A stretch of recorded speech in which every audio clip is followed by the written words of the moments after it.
ఈ forensic lab నిర్మాణం వచ్చేసి 2017 మార్చ్‌లో అయితే స్టార్ట్ చేశారు.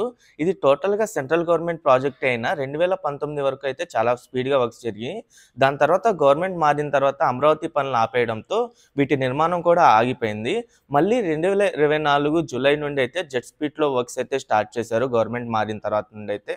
దీని నిర్మాణం కూడా నవంబర్, డిసెంబర్ ఆ టైంలో అయితే జెట్ స్పీడ్‌తో పనులైతే జరిగినాయి 3 నెలలు కంటిన్యూగా. ప్రెజెంట్ వర్క్స్ అయితే జరుగుతున్నాయి. అంటే అంత స్పీడ్‌గా జరగకపోయినా వర్క్స్ అయితే స్పీడ్‌గానే జరుగుతున్నాయి కొంచెం. ఇక్కడ మీరు చూడొచ్చు మొత్తం బ్లాక్ 1 నిర్మాణం ఎలా ఉందో. బ్లాక్ 1 నిర్మాణం ఆల్మోస్ట్ కంప్లీట్ అయిపోయింది. ఇంకా లోపల తలుపులు బిగించడం గానీ, కొన్ని వర్క్స్ అయితే ఉన్నాయి. అంటే ఇంకా ఎలక్ట్రికల్ వర్క్స్‌ను, ఇంకా ప్లంబింగ్ వర్క్స్ అయి పెండింగ్‌లో ఉన్నాయి. అయి కూడా కంప్లీట్ అయిపోతే బ్లాక్ 1 నిర్మాణం మొత్తం కంప్లీట్ అయిపోద్ది. ప్రెజెంట్ ఇండియా వ్యాప్తంగా చాలా చోట్ల ఫోరెన్సిక్ ల్యాబ్ ఉన్నాయి.